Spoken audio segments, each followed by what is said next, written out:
Last chapter, The Emptiness of Snow. Master Fwop and I spent several more days staying at the Cliff Monastery. During that time, I had the chance to practice meditation and learn more Nepali. Toward the end of our stay, I began to feel restless. Master Fwop told me that the pranic currents in the valley were a little too strong for me, and that was why I was feeling the way I was. We left the monastery and followed a trail that took us through a series of valleys between several large, snow-covered mountain ranges. It seemed strange to be hiking through green fields and forests when we were always surrounded on both sides by steep, snow-covered mountains. We passed through several small villages along our route. Master Fwop seemed to be friends with everyone who lived in Nepal. Wherever we went, we were treated as honored guests. We were given food and buttered tea by the villagers without having to ask, and many of the villagers politely inquired if the board that I was carrying on my back was a religious object. On the 5th day of our journey, we ascended a high mountain pass. We spent the better part of the morning hiking straight up. When we reached the summit of the mountain, we sat down to rest on the snow and ice-covered ground. As usual, I was soaked with perspiration from our climb, and Master Fwop didn't seem to have perspired at all. We sat in silence for a few minutes. Gradually, the pounding in my chest subsided, and my breathing evened out. I turned to look at Master Fwop, and I saw that he had closed his eyes and was absorbed in meditation. I looked down at the scenery below me. The green valleys and snow-covered mountains of Nepal seemed to stretch out into forever. The world was silent and beautiful. Unlike the stressed-out world that I came from, this world had no sound of cars, no smog, no other signs of man's progress. The world that met my eyes here was uncorrupted and naturally pure. "You see, this is life," Master Fwop began. "It is empty and pure, like the snow on the Himalayas." I turned and saw that Master Fwop had opened his eyes and was looking out at the same scene I had been absorbed in just moments before. "But, Master Fwop, how can you say life is empty and pure like snow? The world man has created is a horrible place. It is filled with noise and pollution. This is one of the few clean places left on the earth.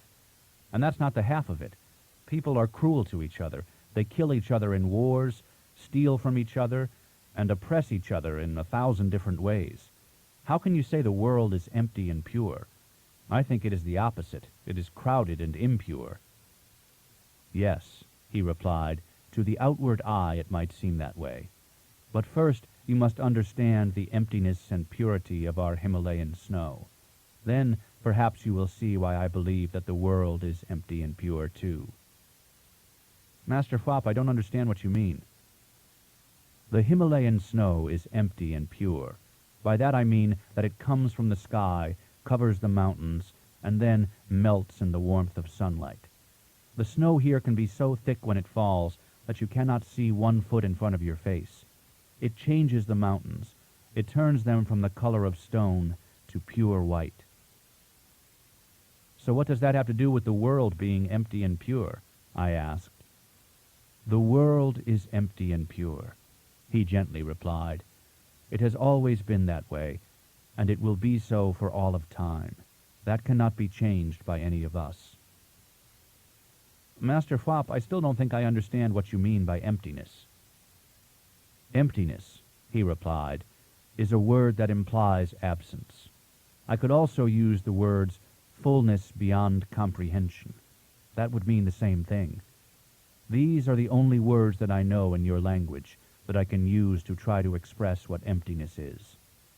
"But, Master Fwop, emptiness and fullness are opposites. How can they mean the same thing?"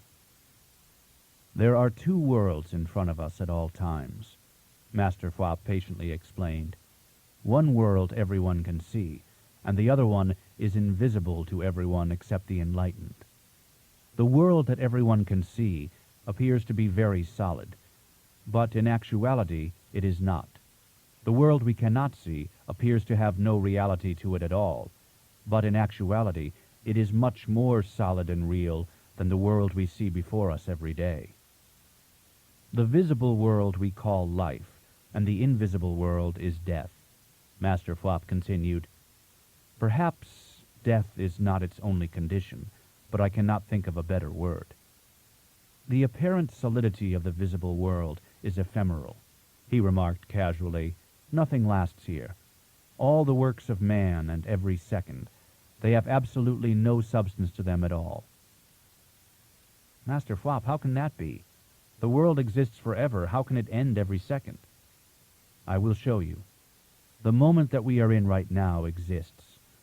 Now it has passed, and we are in a new moment. Now that moment has passed, and we are in yet another moment. When each moment ends, he continued, the world ends with it. In each new moment, the world is created again. These momentary endings and creations are what you call life. Your mind and your body experience them continuously without your realizing it. All of the things that happen in a moment end in a moment. Who knows why? It is just that way. Human beings fool themselves into thinking there is a past and a future, and that things last and matter. But it is an illusion of perception. Nothing lasts, and nothing really matters, he said.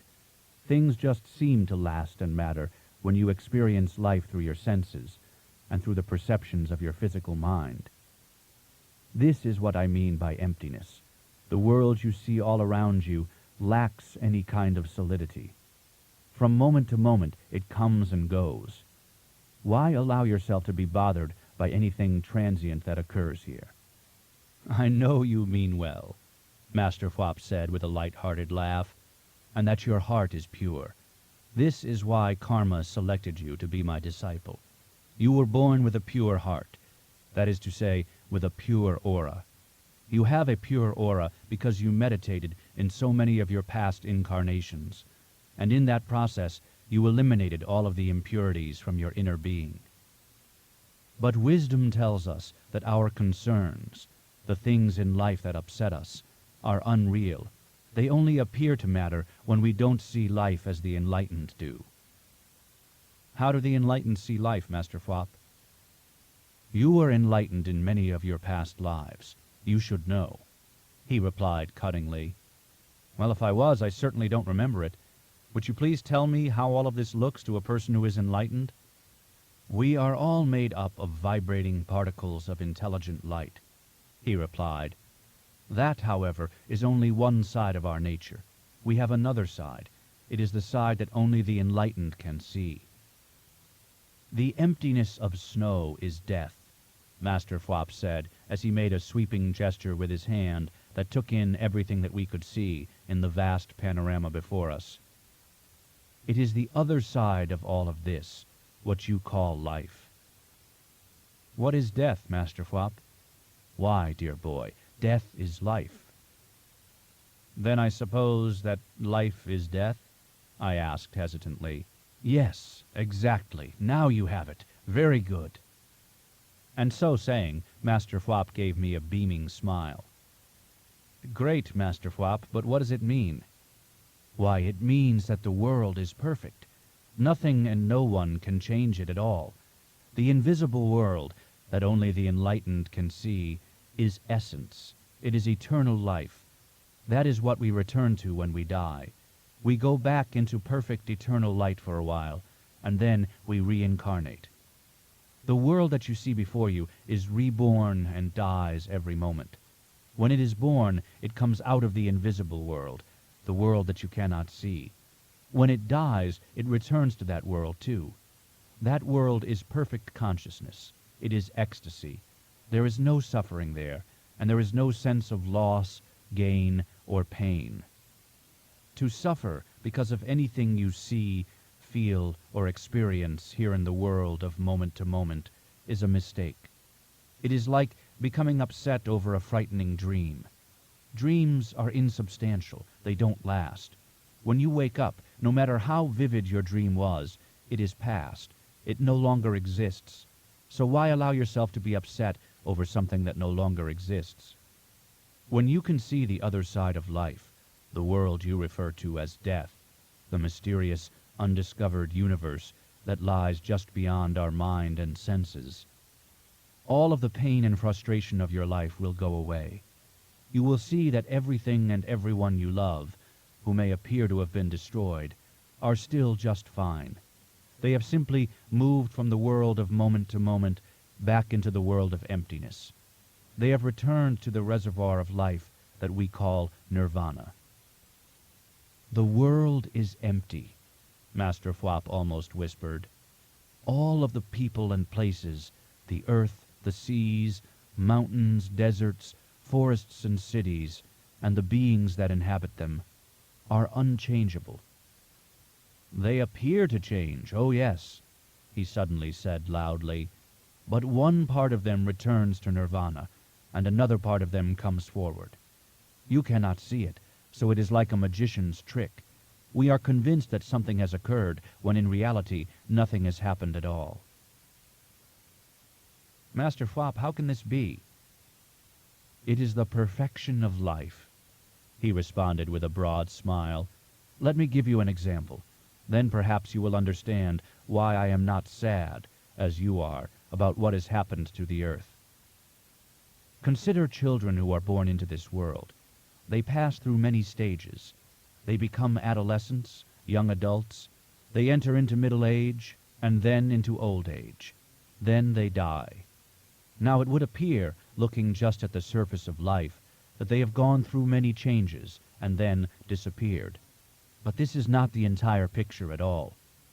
On the other side of this life there are endless dimensions, endless realities that stretch on into infinity. There are worlds of form and dimensionality that are similar to our own. There are also formless worlds that are made up of pure and perfect light. Beyond both the formless and the form worlds, there is something else, nirvana, the endless and perfect source of all. Nirvana is where all of these endless worlds of formlessness and form come from. But Master Fwop, how can this be? Are you saying that everything that exists now existed in nirvana before it came here? Exactly. Everything is forever. There is no beginning and ending to life. There is no middle either. Things appear in this world for a short time. They have come here from nirvana. They exist here for a short time, and then they return to nirvana. Nirvana is emptiness, he continued. It contains everything that has ever been, is now, or ever will be. Does that mean that nirvana is heaven, Master Fwop? Not in the way that you mean, he replied. Well, if it is not heaven, what is it? Think of nirvana as an endless ocean of ultimately intelligent light, he replied.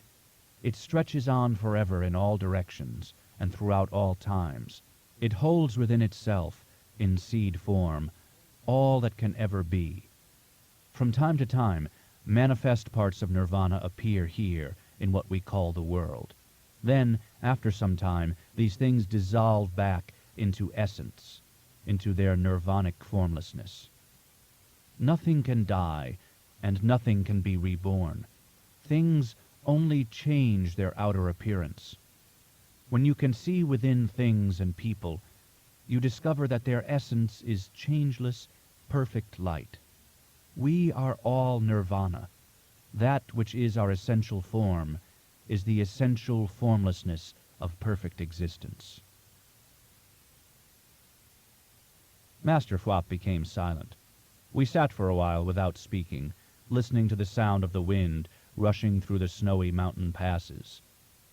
Then Master Fwop told me to go ahead and snowboard down the mountain. He said that I shouldn't think about what he had just said right now, but that I should reflect upon it in the future. Just concentrate on being the board, he said with a laugh. I mounted my board and shot down the mountain through the deep powder. I effortlessly cut in and out to avoid several boulders, and finished my run in record time. Master Fwop was waiting for me at the bottom of the mountain, his ochre-colored monk's robe fluttering in the breeze. After getting off my board, I walked over to Master Fwop.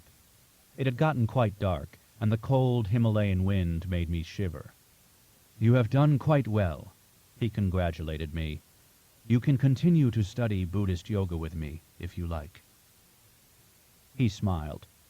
We stood looking at each other in silence for several minutes. It was only at that moment that I realized how much I had come to love this aged and mysterious monk.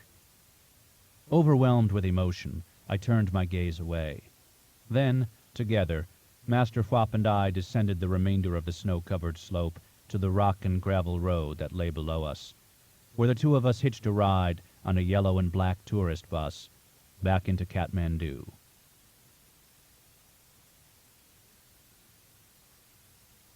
This concludes the reading of Surfing the Himalayas by Frederick Lenz.